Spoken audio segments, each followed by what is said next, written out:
మీ పేరు? లక్ష్మీ ప్రసన్న అండి. మీకు జగన్మోహన్ రెడ్డి గారు ప్రభుత్వంలో పథకాలు వస్తున్నాయా? వస్తున్నాయండి. అమ్మఒడి వచ్చింది, రుణమాఫీ పడ్డాయి. డోక్రా కింద డోక్రా గ్రూపులో ఉన్నాను. అంటే జగన్మోహన్ రెడ్డి మా అత్తగారికి 18,000 ఉన్నాయి కదా, 45 years అమౌంట్ పడింది. అంటే ప్రతిపక్షాలు ఎందుకని ఎక్కువ ఇస్తాయి అంటున్నారు. ఏంటండి? ప్రతిపక్షాలు జగన్మోహన్ రెడ్డి గారికి ఎక్కువ ఇస్తాను. ఇంకేమి ఇస్తారండి? ముందంతా ఏం చేస్తున్నారు? ముందు ఇవ్వచ్చు కదా. ఇప్పుడు ఇస్తాను అనిపోతే ముందు చేయొచ్చు కదా. జగన్మోహన్ రెడ్డి గారు వచ్చిన విద్యాసంస్థలు అంటే ఎలాంటి మార్పులు వచ్చినాయి? చాలా మార్పు వచ్చింది కదా. మేము చెప్పేది ఏముంది, కనిపిస్తుంది కదా కళ్ళకి కనిపిస్తుంది కదండి. పిల్లలకి స్కూల్ పిల్లలకి యూనిఫామ్ దగ్గర నుంచి స్కూల్స్ డెవలప్మెంటు, నెక్స్ట్ వచ్చేసి ఫీజు రిమెంబర్స్. ప్రైవేట్ స్కూల్ పిల్లలు కూడా ఫీజు రిమెంబర్స్ చేశారు. ఇంకా ఏంటండి, ఇంకేం చేయాలి? అంటే ఇంగ్లీష్ మీడియం పెడతాం వల్ల ఉపయోగం ఉందంటారా? ఎందుకు లేదండి, ఇప్పుడు ప్రెసెంట్ ఫామ్లో ఉంది ఇంగ్లీష్ మీడియమే కదా. అంటే ఇంగ్లీష్ మీడియం పెడతాం వల్ల తెలుగు మర్చిపోతుందని ప్రతిపక్షాలు ఆరోపిస్తున్నాయి. తెలుగు ఎందుకు మర్చిపోతుంది? అదే ఒక లాంగ్వేజ్గా ఉంటుంది కదా, ఎందుకు మర్చిపోతారు? కానీ ఇప్పుడు మనకి ఎక్కడికి వెళ్ళి ఇంగ్లీష్ కావాలి కదా, తెలుగు అనేది మాట్లాడట్లా. నెక్స్ట్ మనం ఇప్పుడు హైదరాబాద్లో కూడా ఎక్కడైనా కొంచెం మనకి చాలా వరకు ఇంగ్లీషే మాట్లాడుతున్నారు. అది ఇంగ్లీషే, ప్రతిదీ ఇంగ్లీషే తెలుగు లేదు కదా. ఇంగ్లీషే అడుగుతున్నారు కదా, తెలుగు అడగట్లేదు. అది ముందు ఇవ్వచ్చు కదా. నేను క్వశ్చన్ చేస్తున్నాను, ముందు ఏం చేస్తున్నారు? ముందు ఇవ్వచ్చు కదా. ఇప్పుడు ఆయన 7 ఏళ్ళు 8 ఏళ్ళు 14 ఏళ్ళు పరిపాలన చేశాడు, అప్పుడంతా ఇవ్వచ్చు కదా. ఇప్పుడు ఇస్తాను అనిపోతే అది నేను అడుగు. అంటే జగన్మోహన్ రెడ్డి ఉద్యోగాల్లో ఉపాధిలో ఇండస్ట్రీలో ఏమైనా ఆరోపిస్తుంది ఏంటండి? ఉద్యోగాలు కంపెనీలు ఏమి రావటం లేదు. ఇప్పుడు ఆయన వచ్చిన తర్వాత కరోనా వచ్చింది. కరోనాకి ఎంత అయింది? వీళ్ళంతా కరోనా టైంలో ఎటు వెళ్ళిపోయారండి. కరోనా టైంలో మా హస్బెండ్కి మా అత్తగారికి వచ్చింది. క్వారంటైన్కి వెళ్తే మొత్తం ఆయనే చూసుకున్నాడు. ఫుడ్ దగ్గర నుంచి మొత్తం. మేమైతే రూపాయి ఖర్చు పెట్టుకోలేదు, చూసుకొని బయటకు వచ్చారు కదా.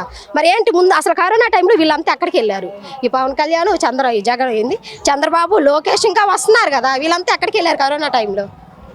అప్పుడు ఎంత దేశం అంతా ఎంత ప్రాబ్లమ్స్లో ఉంది. అప్పుడు వచ్చి చేయొచ్చు కదా. వెళ్ళిపోయారు, గెస్ట్ హౌస్లో ఉన్నారు. అప్పుడు లేని ఇప్పుడు వచ్చి చేస్తామంటే ఎవరు నమ్ముతారండి? అసలు కరోనా టైంలో 3 years ఎంత బాధపడ్డాము. అప్పుడంతా లేరు కదా. మరి ఇప్పుడు వచ్చి ఏదో చేస్తామంటే నమ్మాలంటే కష్టం కదండి. అంటే జగన్మోహన్ రెడ్డి అప్పులు తెచ్చి బట్టలు నొప్పుతున్నాడు, నేను అధికారంలోకి వస్తే అభివృద్ధి చేస్తాను, సంక్షేమాలు కొనసాగిస్తాను పవన్ కళ్యాణ్. ఆయన చూశాడు అంటున్నా అప్పులు తెచ్చింది? చూశాడా? చూడలేదు సార్. అప్పులే తెచ్చాడో లేకపోతే ఆయన సొంత అమౌంట్ పెట్టాడో ఏదో మొత్తానికి చేస్తున్నాడు కదా. ఆయన చెప్పినవన్నీ చేస్తున్నాడు, ఏది ఆపలేదు కదా. అది ఇంకా హౌసెస్ ఉన్నాయి కదా, గృహాలు ఏమంటారక, గృహ ఇల్లు పట్టాలి ఇచ్చాడు. నాకు వచ్చింది ఇల్లు.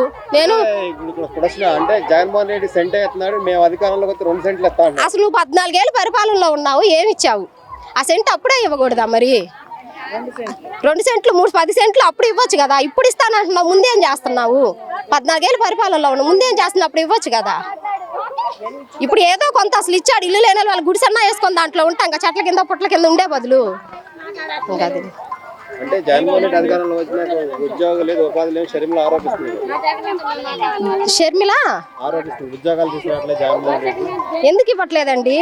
ఉద్యోగాలు ఎందుకు లేవు? మనదా ఇప్పుడు వాలంటరీ వ్యవస్థ ఉంది. ఇప్పుడు వాలంటరీ అది గవర్నమెంట్దో లేకపోతే ఎలాగైనా సరే దాని మీద ఎంతమంది బతుకుతున్నాం? నేను సచివాలయం వ్యవస్థ మీద ఎంతమంది బతుకుతున్నాము? ఇప్పుడు డిఎస్సి వదిలాడు కదా.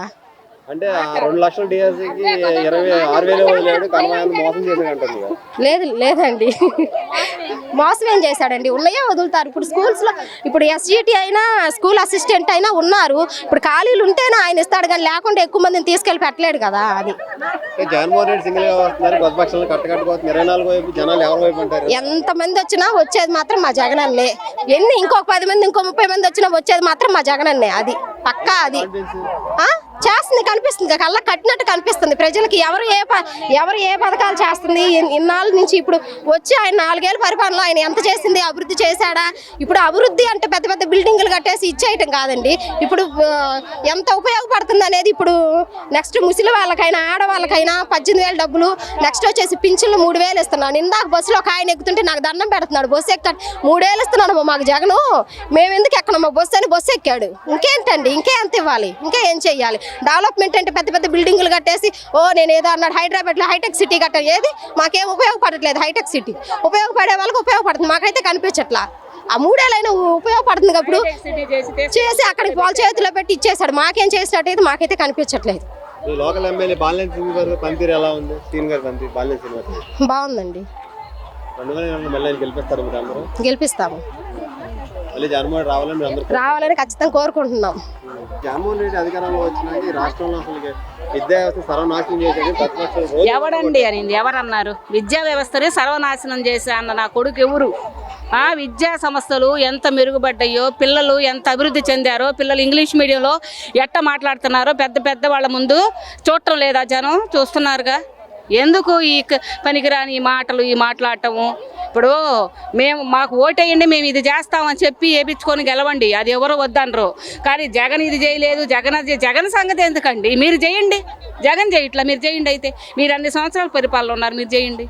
ఎందుకు ఇవన్నీ పనికి మళ్ళీ మాటలు తప్పితే ఇంకొక వ్యవహారం ఉందా ఇక్కడ? ఇండస్ట్రీలో ఉద్యోగాలు లేవంటారు. ఇండస్ట్రీస్లోనా? ఎవరు చెప్పారు ఇండస్ట్రీ ఉద్యోగాలు లేవని?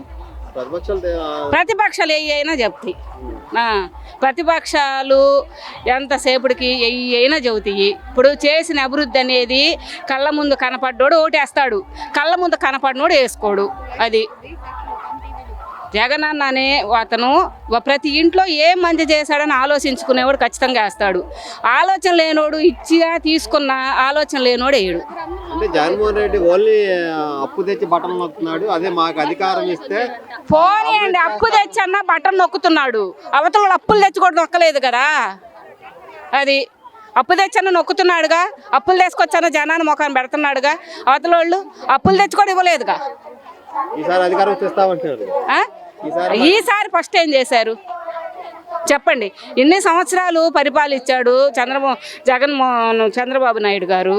మేము ఆయన్నేమి ఇప్పుడు ఏలైతే మేము చూపించట్లా. ఇప్పుడు చేస్తానన్నది అప్పుడే చేసి ఉన్నాడైతే జగన్మోహన్ రెడ్డి వచ్చేవాడు కాదు కదా, సీఎంఏ అయ్యేవాడు కాదు కదా.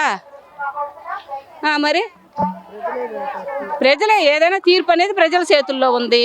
ఇప్పుడు ఎవరు ఇష్టం వచ్చినట్టు వాళ్ళు తీర్పిచ్చుకుంటారు, అది మన చేతుల్లో ఏమీ లేదు. అది రాబోయే 24లో జగన్మోహన్ రెడ్డి ఏమో సింగిల్ గా అవుతున్నారు, ప్రతిపక్షంలో కట్టకట్టుగా అవుతున్నారు. 24లో జనాలు ఎవరి వైపు ఉంటారు? జగన్మోహన్ రెడ్డి వైపు ఉంటారని నేను అనుకుంటున్నా. అది ఎందుకంటే ఈ సంక్షేమ పథకాలు పెట్టాడు, ఇస్తానన్న ఇచ్చాడు, పిల్లలకు అమ్మఒడి వేస్తున్నాడు. నేనే ఉన్నా, మా ఆయనకు 4 సంవత్సరాలు ఇది వచ్చింది కారు, మాది ఇదనమాట ట్రావెలింగ్. 4 సంవత్సరాలు 4 బదిలేశాడు. మాకు గ్రూపులో ఒక్కొక్క సభ్యురాలకు వచ్చేసి 12,500 వచ్చినాయి. నాకు ఇప్పుడు 4 సంవత్సరాల మీద దగ్గర 50,000 దాకా వచ్చినాయి. మా అమ్మాయికి 4 సంవత్సరాలు అమ్మఒడి వేశాడు. ఇప్పుడు మా అమ్మాయి హైయర్ క్లాసులకు వెళ్ళిపోయింది. ఏందండి ఈ డబ్బులకే కుటుంబాలు గడుస్తాయా? పనులు చేసుకోరా? ఈ డబ్బులు ఇచ్చిన డబ్బులకే కుటుంబాలు గడుస్తాయా? పనులు చేసుకోరా? ఇప్పుడు జగన్ ఇచ్చిన 10,000కే కుటుంబం గడిచిద్దా? చెప్పండి మీరు. సోమరపోతులు అయ్యేది ఏంది? ఎవరి పని వాళ్ళు చేసుకుంటారు. మిషన్ కుట్టుకునే వాళ్ళు మిషన్ కుట్టుకుంటారు, పొలాలు వెళ్ళే వాళ్ళు పొలాలు లేకపోతే ఏ చాకరీ చేసుకున్నా వాళ్ళు ఆ చాకరీ చేసుకుంటారు. కాకపోతే వాటికి తోడుగా ఇయ్యన్నట్టు ఇచ్చాడు కానీ సోమరపోతులు ఎందుకు అవుతారు? ఎవరు చాకరీ వాళ్ళు చేసుకోరా? ఈ రాష్ట్రంలో అభివృద్ధి చెందాలంటే మళ్ళీ కాంగ్రెస్ ప్రభుత్వం రావాలి. కాంగ్రెస్ జీరో. కాంగ్రెస్ అసలు షర్మిల వేస్ట్ది, దాని అంత వేస్ట్ది ఇంకోటి లేదు. కాంగ్రెస్ అనేది జీరో. పడితే ఈ రెండింటికే పడతాయి. ఏంది జగన్మోహన్ రెడ్డి గారికి చంద్రబాబు నాయుడు గారికి మధ్యలో యుద్ధం జరగాల్సింది తప్పితే ఇక ఏ పార్టీ వచ్చినా ఏమీ లేదు. అది ఖచ్చితంగా 100% అటే ఉంటాం.